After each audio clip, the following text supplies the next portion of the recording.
오늘 본문인 히브리서 9장은 한 문장으로 말하면 인생의 시간은 단 한 번이며 그 시간은 영원을 향해 열려 있다는 선언입니다. 이 말씀은 당시 신앙인들에게 그리고 오늘을 사는 우리에게도 똑같이 묻고 있습니다. 너는 인생을 어떻게 이해하고 있느냐? 여러분들의 인생을 어떻게 이해하고 있습니까? 그 질문의 핵심이 바로 오늘 본문입니다. 그 당시 그들은 신앙과 현실 사이에서 흔들렸고 다시 옛날 방식으로 돌아가고 싶은 유혹 속에 있었습니다. 반복되는 제사, 반복되는 종교 행위 속에서 그들은 마음의 안식을 얻고자 했습니다. 그러나 이 말씀은 단호하게 말합니다. 인생은 반복되지 않으며 구원도 미뤄두는 문제가 아니라는 것입니다. 그들은 신앙을 유지하되 결단은 미루고 싶어 했습니다. 오늘 본문은 그런 사람들에게 단호하게 말합니다. 여러분, 인생은 반복되지 않습니다. 다시 기회가 오는 구조가 아닙니다.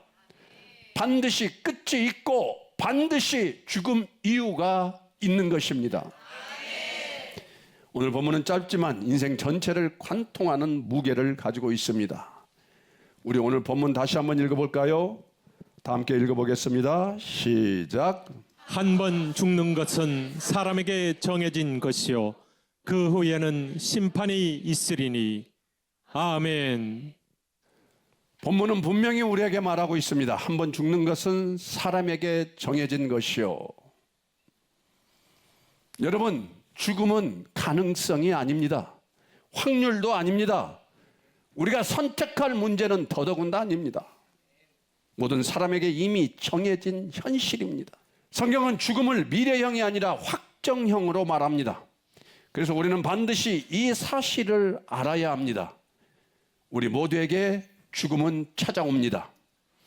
믿든 믿지 않든 준비되었든 준비되지 않았든 외에는 없습니다. 우리는 반드시 죽습니다. 지난주에 우리는 그런 설교를 했습니다. 우리는 반드시 죽고 난 후에 어떤 일이 벌어집니까?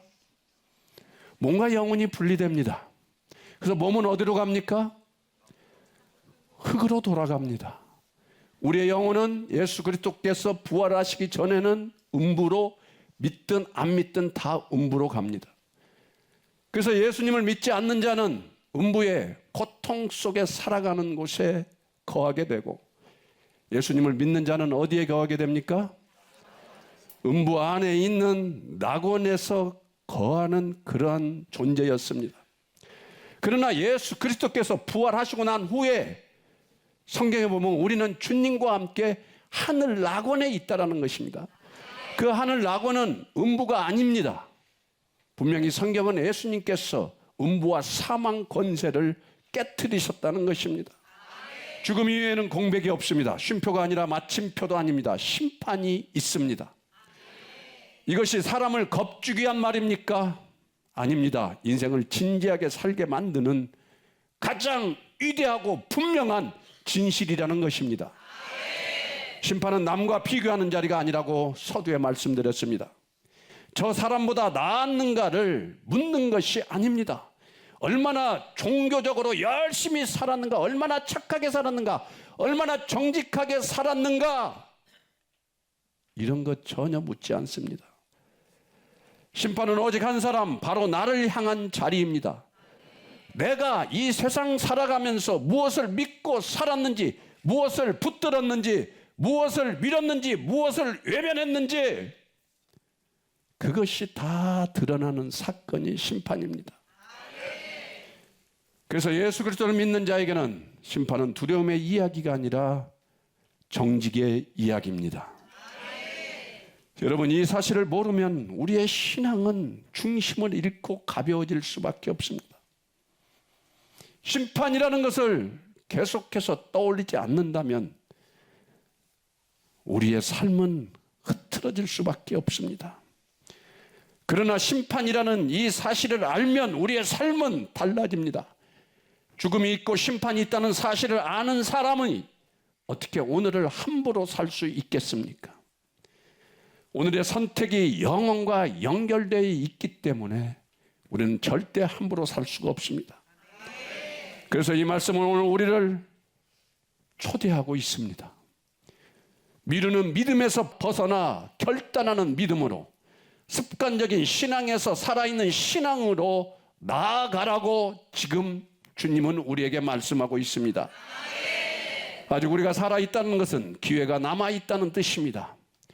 오늘 이 말씀을 듣는 이 순간이 바로 방향을 바로잡을 시간입니다. 여러분, 우리는 반드시 죽습니다. 그리고 반드시 심판도 있습니다. 그러므로 오늘 우리는 믿음으로 살아야 합니다. 오늘의 삶이 영원한 생명을 얻는 삶을 살도록 우리는 올바른 방향에 서 있어야 합니다. 존경하고 사랑하는 여러분, 오늘 말씀 앞에서 한 번만 정직하게 한번 서 봅시다. 나는 반드시 심판을 받는 사람인가? 아니면 이미 심판을 통과한 사람인가? 이 질문이 바로 복음의 핵심을 정확히 가르는 질문입니다. 나는 심판을 받을 사람인가? 아니면 심판을 통과한 사람인가? 성경은 분명히 말합니다. 모든 사람은 심판을 다 받습니다. 외에 한 명도 없습니다. 믿는 사람과 믿지 않는 사람, 선해 보이는 사람과 그렇지 않는 사람을 가리지 않고 심판은 받습니다. 그러나 성경은 동시에 분명히 말합니다. 그 심판은 동일하지 않다고 말하고 있습니다. 문제는 심판의 존재가 아니라 우리가 어떤 심판을 받느냐의 문제입니다. 예수님은 이 사실을 직접적으로 구분하셨습니다. 요한복음 5장 29절 말씀입니다. 우리 다 함께 한번 읽겠습니다. 시작. 선한 일을 행한 자는 생명의 부활로, 악한 일을 행한 자는 심판의 부활로 나오리라. 아멘. 성경은 말하고 있습니다. 모든 사람은 부활한다는 것입니다. 그러나 부활의 성격은 어떻다고요? 동일하지 않다라는 것입니다. 어떤 이는 생명으로 나오고 어떤 이는 심판으로 나온다는 것입니다. 이것이 성경이 말하는 분명한 구조입니다. 모든 사람이 심판을 받지만 동일한 심판은 아니라는 것입니다. 바로 이 지점에서 복음은 분기된다는 것입니다. 이 복음의 분기점을 가장 명확하게 선포하신 말씀이 바로 요한복음 3장 18절 말씀입니다. 이 구절은 심판의 유무를 말하는 말씀이 아니라 사람이 이미 어떤 상태에 놓여 있는지를 선언하는 말씀입니다. 우리 다 함께 한번 읽어볼까요?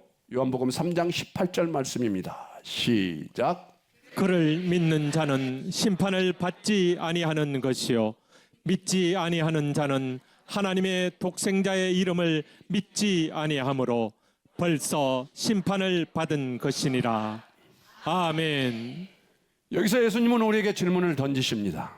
그를 믿는 자는 심판을 받지 아니한다. 심판이 모두에게 있다고 하다가 심판을 받지 않는다고 하다가 도대체 무슨 말일까요?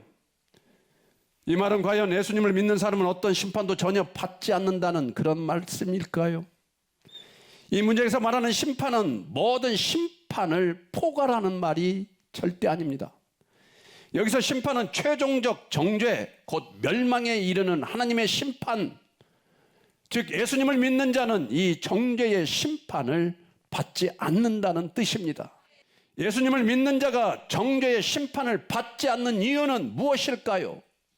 그 이유는 매우 분명합니다.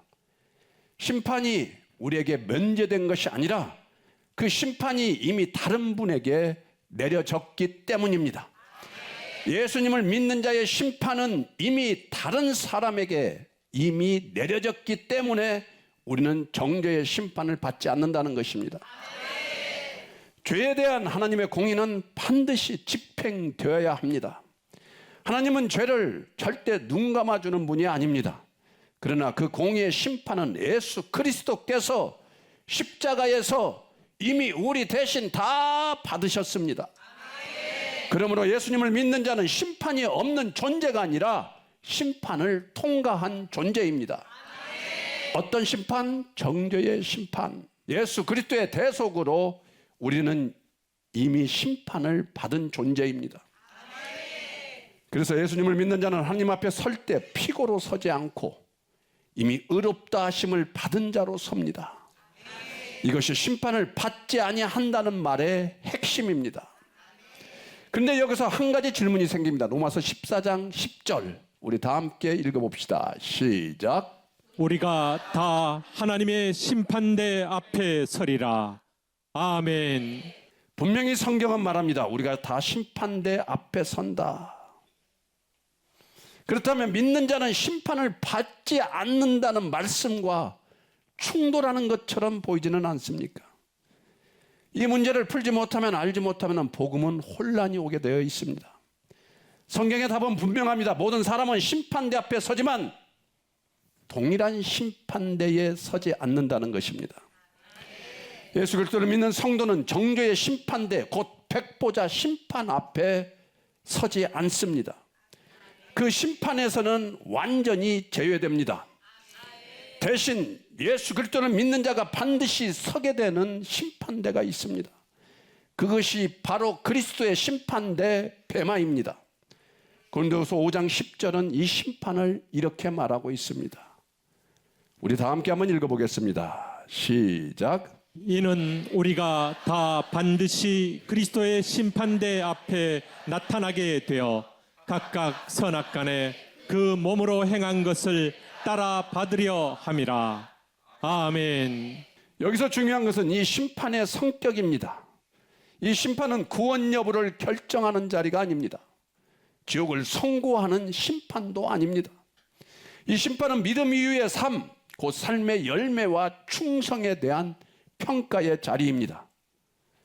그래서 그 결과는 두 가지로 나뉩니다. 상급을 받는 자, 상급을 상실하는 자. 우리가 예수 그리스도를 믿는 믿음 이후의 삶이 무언가 헛되었을 경우 구원 이후의 상급은 잃게 된다는 뜻입니다. 상급이 없는 구원, 불 가운데서 받은 것 같으리라는 이 말씀을 기억하기를 원합니다. 그러나 그럼에도 불구하고 구원 자체는 취소되지 않습니다. 여기서 성경은 분명한 선을 긋습니다. 공적은 불탈 수 있지만 구원은 취소되지 않습니다. 정죄는 없지만 평가는 반드시 있으며 멸망은 없고 구원은 받지만 상급의 차이는 분명히 있으니 예수님을 믿는 믿음 안에서 거할 뿐만 아니라 그 믿음 안에 제발 예수 그리스도를 믿는 자답게 합당하게 삶을 좀 바르게 살으라 이 말입니다. 그러나 앞서 읽은 요한복음 3장 18절에서 한 걸음 더 나아가 믿지 않는 자의 상태를 분명히 드러냅니다. 예수님은 이렇게 선언합니다. 믿지 아니하는 자는 벌써 심판을 받았다. 여기서 벌써라는 단어는 매우 충격적이며 결정적입니다. 이것은 미래에 있을 경고가 아니라 현재에 대한 완료형 선언입니다. 믿지 않는 자는 아직 판단이 보류된 존재가 아니라 이미 정죄 아래, 심판 아래 놓여 있는 존재라는 뜻입니다. 그 이유를 본문은 분명히 말합니다. 죄가 많아서가 아니라 하나님의 독생자의 이름을 믿지 아니함으로, 예수 그리스도를 믿지 아니함으로. 이 문장이 매우 중요합니다. 사람은 죄 때문에 멸망하지만 심판이 확정되는 결정적 이유는 무엇입니까? 구원의 유일한 길은 예수 그리스도의 이름을 믿지 않는 그 구원을 거부했기 때문입니다. 마치 이미 사형 선고를 받은 죄수에게 무죄 받을 수 있는 서류가 주어져 있는데 그 서류를 거부하면은 어떻게 됩니까? 사형당할 수밖에 없습니다. 더 큰 죄를 지어서가 아니라 살 수 있는 유일한 길을 거부했기 때문입니다. 심판은 죄로 인해 시작되었지만 심판이 확정되는 기준은 행위가 아니라 예수 그리스도를 믿느냐 거부하느냐에 달려있다는 것입니다. 이것이 요한복음 3장 18절이 선포하는 복음의 구조이며 예수님께서 직접 나누신 생명과 심판의 경계선입니다. 그렇다면 예수 그리스도를 믿지 않는 자가 받는 심판은 어떤 심판일까요? 예수 그리스도를 믿지 않는 자, 거부한 자의 심판. 성경은 이것을 무슨 심판? 정죄의 심판이라고 말합니다. 우리가 흔히 말하는 백보자 심판입니다. 요한계시록 20장 11, 12절과 15절은 이 심판을 이렇게 말씀하고 있습니다. 시작. 또 내가 크고 흰 보좌와 그 위에 앉으신 이를 보니 땅과 하늘이 그 앞에서 피하여 간데 없더라. 또 내가 보니 죽은 자들이 큰 자나 작은 자나 그 보좌 앞에 서 있는데 책들이 펴 있고 또 다른 책이 펴졌으니 곧 생명책이라. 죽은 자들이 자기 행위를 따라 책들에 기록된 대로 심판을 받으니 누구든지 생명책에 기록되지 못한 자는 불못에 던져지더라. 아멘. 이것이 예수님을 믿지 않는 자가 받는 최종적이며 영원한 심판입니다. 이 심판은 몇 가지 면에서 매우 분명한데 대상이 분명합니다. 예수 밖에 있는 자, 즉 예수님을 믿지 않는 자입니다. 성격 또한 분명합니다. 성격 무슨 심판? 정죄의 심판. 기준도 아주 분명합니다. 우리의 행위입니다. 결과 또한 분명합니다. 불못, 곧 지옥으로 영원한 멸망입니다. 그리고 이 심판에는 취소도 유예도 어떤 변론도 없다라는 것입니다. 그래서 복음은 선택의 문제가 아니라 영원한 생존의 문제입니다.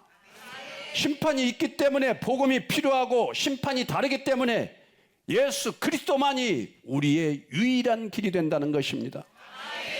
오늘 이 진부는 우리를 몰아세우기 위함이 아닙니다. 두려움에 묶기 위함도 아닙니다. 우리를 살리기 위함입니다. 구원이란 정죄의 심판 아래 있던 사람이 예수 그리스도로 말미암아 그 심판에서 완전히 건짐을 받고 생명으로 옮겨져 더 이상 멸망의 판결이 아니라 은혜 안에서 평가받는 자리로 서게 되는 것이 구원입니다. 구원은 죄가 없어서 받는 보상이 아니라 심판을 대신 받으신 예수 그리스도를 믿음으로 정죄에서 생명으로 이동하는 하나님의 은혜입니다. 성도란 정죄의 심판 아래 있던 사람이 예수 그리스도의 십자가를 믿음으로 이미 심판을 통과하여 사망에서 생명으로 옮겨진 사람입니다. 성도는 더 이상 심판을 기다리는 존재가 아니라 이미 의롭다 하심을 받고 하나님 앞에 피고가 아닌 자녀로 서 있는 은혜로운 하나님의 자녀입니다. 그래서 두려움으로 사는 사람이 아니라 은혜에 붙들려 책임있게 살아가는 사람입니다. 존경하고 사랑하는 성도 여러분, 오늘 말씀은 우리를 정죄하기 위해 주어진 말씀이 아닙니다. 오히려 정죄에서 이미 건져진 자답게 살고 있는가를 묻는 말씀입니다. 우리는 예수님을 믿는다고 고백하면서도 마음 한편에서는 여전히 죽음에 대한 두려움으로 살았고 행위로 자신을 증명하려 애쓰며 은혜보다 자기 판단에 머물러 있는 그런 신앙의 행위로 살고 있지는 않았습니까? 진정한 회개는 잘못을 나열하는 데서 끝나지 않습니다. 회개란 방향을 바꾸는 것입니다. 정죄의 자리에서 내려와 십자가의 자리로 다시 돌아서는 결단입니다. 오늘 우리는 심판을 대신 받으신 예수님 앞에서 다시 믿음을 회복해야 합니다. 하나님이여 내 속에 정한 마음을 창조하시고 라는 이 고백처럼 복음 앞에 마음 문을 열고 다시 시작하시기를 바랍니다. 회개는 무너뜨림이 아니라 은혜 안에서의 회복입니다. 오늘 믿음 안에 머물기로 결단하십시오. 오늘 예수님 안에서 새로워지는 축복이 저와 여러분 모두에게 임하기를 원합니다. 존경하고 사랑하는 성도 여러분, 나는 어떤 심판을 받는 사람입니까? 나는 도대체 어떤 심판을 받을 것인가? 이 질문에 대한 답이 곧 복음에 대한 나의 태도이며 나의 영혼을 결정합니다. 두려움 속에 몰아넣기 위하여 이런 질문을 하는 것도 아니고 우리를 정죄하기 위해 던져진 질문은 더더군다나 아닙니다. 오히려 우리가 지금 어디에 서 있는지 그리고 다시 어디로 돌아가야 하는지를 깨닫게 하시기 위한 하나님의 은혜로우신 부르심입니다. 이제 우리의 시선을 다시 한 분께로 모읍시다. 심판을 논하다가 끝내 도달해야 할 자리는 예수 그리스도이십니다. 그분은 우리가 두려워하던 심판을 대신 받으셨고 우리가 감히 설 수 없던 자리에서 우리를 살리셨습니다. 그러므로 이제 우리는 정죄의 눈으로 자신을 바라보지 말고 은혜의 눈으로 주님을 바라봐야 합니다. 예수님만을 간구하며 산다는 것은 문제없는 평안한 삶을 사는 것이 절대 아닙니다. 문제 한가운데서도 오직 주님만을 바라보며 주님만을 붙드는 삶입니다. 오늘 이 시간 성도 여러분이 예수 안에서 다시 담대해지기를 축복합니다. 심판의 공포가 아니라 생명의 확신으로, 행위의 문제가 아니라 은혜의 자유로 살아가기를 축복합니다. 주님이 주시는 평안에 거하고 주님이 주시는 소망 안에 서며 주님이 예비하신 상급을 바라보며 오늘의 삶을 믿음으로 살아가는 성도가 되기를 예수 그리스도의 이름으로 축원합니다. 말씀을 마치겠습니다. 이제 예수 그리스도의 이름으로 선포합니다. 우리의 모든 죽음의 두려움은 떠나갈지어다. 모든 좌절과 절망도 떠나갈지어다. 심판에 대한 공포, 인생에 대한 낙심, 구원에 대한 불확실함이 예수 그리스도의 이름 앞에서 무너질지어다. 존경하고 사랑하는 올시교회 성도 여러분, 지옥은 실제이며 심판은 분명합니다. 그러나 그 심판에서 우리를 건지신 분도 분명히 계십니다. 그분이 바로 예수 그리스도이십니다. 그 외에 우리를 구원할 다른 이름은 전혀 없습니다. 다른 길도 없습니다. 그러므로 오늘 오직 예수 그리스도만을 믿으십시오. 지옥에 가지 말고 구원 받으십시오. 이것은 협박이 절대 아닙니다. 영혼을 향한 피 맺힌 사랑의 절규입니다. 지금 이 순간 예수님을 붙드는 믿음으로 사망이 아닌 생명을 선택하는 여러분들이 되시길 바랍니다. 심판이 아닌 생명을, 두려움이 아닌 은혜를, 정죄가 아닌 구원을 선택하며 살아가는 삶이 오늘 말씀을 통해 우리 모두의 삶이 되기를 축복합니다. 이 모든 은혜와 축복이 저와 여러분 모두에게 충만히 임할 것을 우리 주 예수 그리스도의 이름으로 선포하고 축원합니다.